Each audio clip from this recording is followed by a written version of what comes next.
systems in our body that help us move, right? So you first have the skeletal system, which is your bones. Then you have your muscular system. I don't know why I'm writing it so far, but there I am. I'll just erase this. You have your muscular system, and then you have your nervous system. Now, when you have a muscle imbalance, it's not just because it happened overnight. You've trained your body with your nervous system to move in a certain way, which then possibly caused a muscle imbalance, which then caused more issues in the future. Now, really simple explanation here. Raise your right arm above your head. Okay, if you think about it, how did you do that? You first, your brain iterated muscles in your shoulder, for example, to fire in order to move your humerus above your head, right? So what I'm trying to get at is your muscle imbalances start from your nervous system, right? So any movement you do, it starts from here.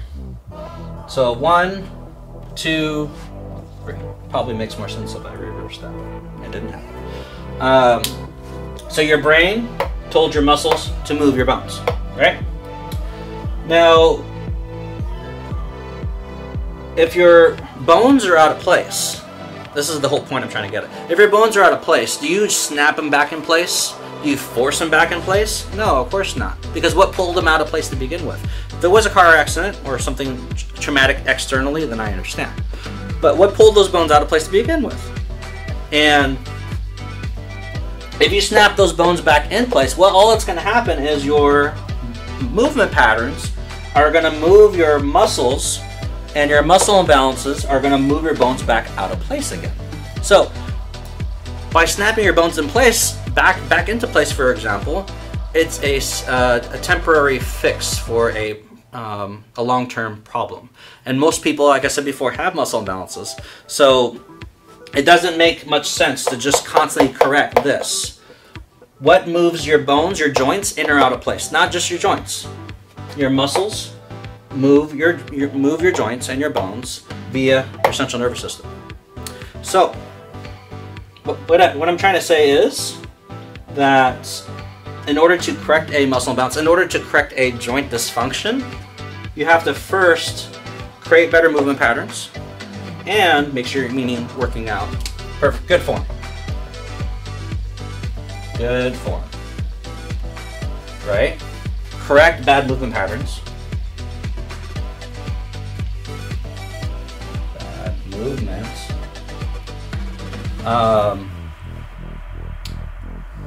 Patterns too, why not? Patterns. Correct bad movement patterns. Now, it's really hard to correct bad movement patterns unless your muscles are balanced first, right? Just because if your shoulders are locked forward because your chest is so tight, it's going to be impossible for you to get your shoulders back all the way and activate the rhomboids. And that's what you really need is to get your opposing the antagonist muscles to fire. So, step number 2 is correct muscle imbalance.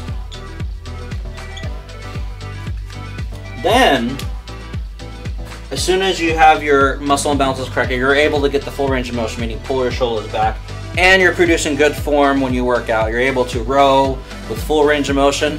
Eventually, over time, what happens is your shoulders start setting back, and they stay there instead of rolling forward all the time.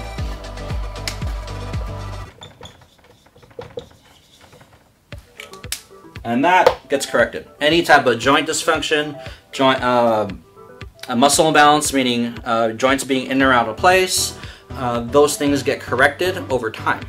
And this is more of a permanent solution versus, not to knock on chiropractors, I like what they do in the sense of massage, but instead of just popping your joints in and out of place, because that's more temporary, and what ends up happening is every single time you pop your spine, for example, or pop a joint in or out of place, you're slightly hyperextending tendons and ligaments. And what happens over time is those tendons and ligaments get weaker and weaker and weaker and more unstable, more unstable, and more unstable. So what happens is those joints tend to become, they go out of place more often or more frequently, and then it makes matters worse. So instead, if you're trying to correct a muscle imbalance, attack the issue. The issue is tight muscles, the opposing muscles are weak, and bad movement patterns. Once you can correct your central nervous system and your muscle balance, your skeletal system falls in play, and you correct any muscle imbalance whatsoever.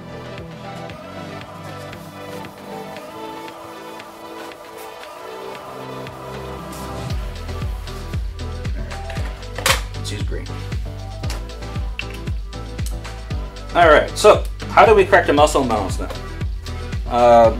Usually, like I said before, with every single client, when I do a fitness assessment, I share this information with them so they understand how to fix their bodies. And that's what I'm doing here with you.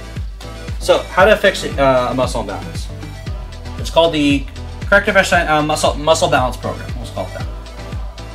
Muscle Balance Program. Alright, so with the Muscle Balance Program that I've learned from NASM, and I put a little twist on my side of what to do. You first have to inhibit the muscle group. All inhibit means is massage. I have a massage table at my facility, and I do trigger point therapy on my clients in order to help them release their knots, and also I teach my clients how to release their knots on themselves. So when you contract the muscle over and over and over again, it doesn't matter how, either isometric or concentric contractions over and over and over again, what your body does is, in order to repair that muscle tissue, sends a protein synthesis on top of that muscle. And what ends up happening is that the muscle kind of just freezes with gunk on it, and it gets really, really tight. And your body is it doesn't really understand how to release its own adhesions. It just kind of just gets tighter and tighter and tighter until possibly it calcifies and feels like a giant tumor in the area, and that's what we call a knot or an adhesion. The easiest way to release a knot is through time under tension. You can do deep tissue massage, that works. It helps get blood flow in the area. From what in my experience with doing this for almost 20 years, trigger point therapy is one of the most effective because it's all based off time under tension. And what you want to do is you want to excite the Golgi tendon organ. No, that's for static stretching. I'm sorry. We're going to get to that in a second. What you want to do is find a sore spot when you roll out, for example, or roll out or massage, and you want to hold it there until it releases. Now, I used to have really bad sciatica at one time, and it only lasted a couple days. And reason being because my piriformis got really tight.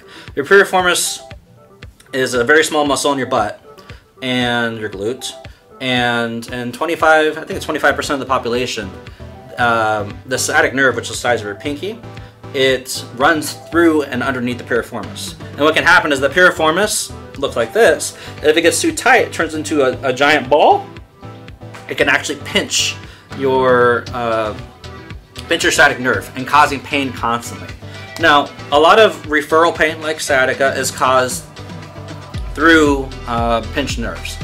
And in my experience, 99% of the time, most pinched nerves are caused by muscles. Now, you can have a stenosis in your spine. It can come from your lumbar spine also, and that's common too, but not as common as muscles pinching nerves, specifically your sciatic nerve. So, go back to the story. I found the knot. It was in my piriformis. I had to sit on a ball for almost 30 minutes. And every second I had sharp pain down my leg, I had a burning sensation, I had stabbing pain, it went numb, the whole laundry list of pains down my leg for the whole entire 30 minutes. Because I knew my piriformis was really tight. And after 30 minutes, what happened? The piriformis finally released. I was aggressive with it. You don't have to spend 30 minutes, but I wanted to get rid of the pain. I wanted to get rid of the injury. And what ended up happening is the piriformis released, my sciatica was gone. And that's just from a personal experience. I have other clients that have had sciatica through their piriformis also sciatica from their rectus spinae, pinching the nerve, which is common too. But I'm just giving you an example of what adhesions or knots can do and pinch nerves. So you first have to inhibit the muscle group. So that's what you do, is you massage the muscle. Time under tension is what releases the knots the quickest. Then you have to lengthen. So lengthening is really simple. There's multiple different types of stretching. There's static, active isolated, and dynamic stretching. I usually do static. It helps release the muscle fibers a little bit quicker. And the same principle with inhibit. You hold it until it releases. I used to be a semi-professional hockey player. I played ice hockey for almost 10 years. And my hamstrings were ridiculously tight just from skating nonstop. And I had to stretch my hamstrings, I'm not exaggerating, probably an hour a day. I would hold one pose for 30 minutes on each leg. And over time, every single day I did that, I got a little more range of motion. Because what you have to do is you have to excite the Golgi tendon organ. That's what I was explaining earlier, but I got ahead of myself.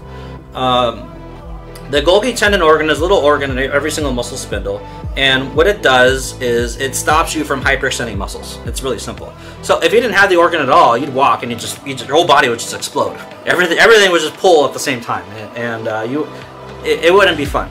So the Golgi tendon organ, like I said before, is it limits your range of motion. That's its job. So the only way to get your Golgi to excite it is by being in a stretched position. And stretch position stretching is really simple. Lengthening is really simple. All it really is getting your origin point as far as possible from your insertion point, vice versa. So if we know our insertion point of our pec is in our glenotuberosity of your humerus, and it inserts clavicle and sternum, how do you stretch it? You get the insertion point as far as possible from the origin point. Bam, that's how you stretch it. Every single muscle in your body, 300 plus muscles in your body, all have an origin and then an insertion point. So if you know where the origin and insertion point in every single muscle, then you can manipulate pretty much your entire body in the sense of lengthening the muscles that are tight and strengthening the muscles that are weak. And if you're really serious about correcting your muscle imbalances, I'm going to teach you, but it's important to know where your origin and insertion points are, so that way you can effectively stretch. And that's all stretching is. Yoga poses and all that, they're more of a compound stretch. You're stretching multiple muscles, but the science behind this, and that's all my information, everything I've learned is all science-based. It's not bro science or everything that I think. It's actual science. Is getting your origin point as far as possible for your insertion point. So like your anterior deltoid, right? We'll say your tricep and make it simple. So your tricep originates right at the top, right here on the posterior deltoid, right? And then it inserts right below the elbow. So how do you stretch that? You get to the origin point as far as possible from the insertion point. So you just pull it overhead like so, right? And that's how you stretch every single muscle in your body. Biceps, same idea. Inserts right here at the top of the anterior deltoid and originates there. It inserts right below the elbow, and you would stretch it out by going the opposing way or the opposite way. So any type of lengthening technique, all you're doing is getting your insertion point as far as possible from your origin point. Then activate. So let's talk about if we had forward shoulder syndrome or forward shoulders. You would need to inhibit the chest, the shoulder, relax it. Get rid of the knots. Then you need to lengthen, so get the insertion point as far as possible from the origin point. And then you need to activate. And activation is very simple. So you want to inhibit and lengthen the muscles that are tight, obviously. And then you're going to activate, strengthen the muscle that is weak.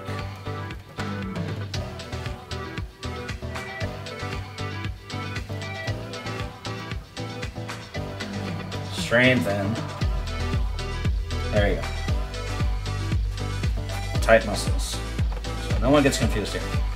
So inhibit and lengthen, you want to tight muscles, focus on those, and activate is strengthen the weak muscles. So again, if my chest is tight, it hyperextends, or the antagonist of that is my rhomboids, medium lower traps. Those are the muscles that, and my external rotator cuff. Those muscles would, if they were tighter, they would do the exact opposite, right? And when we talk about activation, activation is really simple. Get the insertion point as possible to the origin point. So activate my bicep. I'm going to pull my forearm to my shoulder. That's where my bicep inserts and contracts. Same idea with your chest.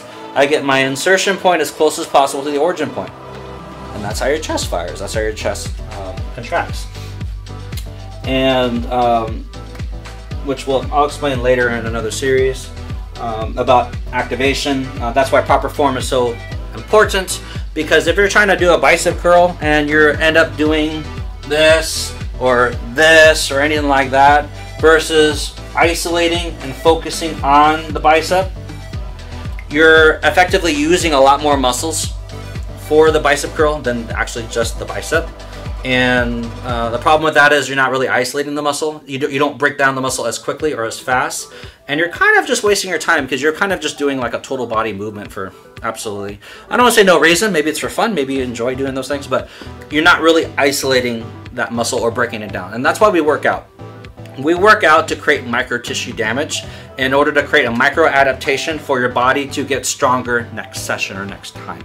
And all those micro adaptations, all those micro tears that you create build upon each other until you get stronger and stronger and stronger. And it doesn't happen overnight. It takes time. It takes time for your body to create tensile strength in your muscles and tendons and ligaments, and in order for you to resist the extra tension that you have in the future, which is another principle I'll explain in the, next. Let me write it down here so I don't forget. All right, activation, so we understand that, and then integration. Integration, if that's how you spell it, I think it is. Okay. Integration, all that means is CNS training, central nervous system training. And that is proper form. So,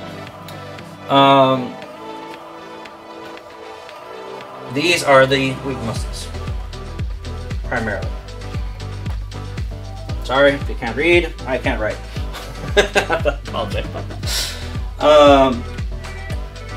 So what happens is you do the cycle, you start here, and then you do this, and you do this, and you do this, all in the same session. You do it every single, for example, every single day, or once every other day, or multiple times a week. Eventually, over time, what will happen is you start creating new muscle memory, and you start creating you start creating muscle balance. And that's why I call it the muscle balance program, because you are effectively changing the length tension relationships between your muscles. So you're loosening up your chest, you're tightening up your back. Over time, your joints naturally fall in place. And every single day is going to be, I don't want to say a battle, but every single day you have to be aware of your posture. Because even though you pull your shoulders back and everything's fixed, what happens if you're slouching all day at work again, right? In front of the computer or whatnot, doing this all day. What happens is you're training your chest to get tight again, and you're training your upper back to get weak, or you're hyperextending again. And what happens is it's almost like a tug of war. Who's going to win? Your bad posture during the day, or you're over-exercising the wrong muscles all the time, or your corrective therapy every single time. What's going to win?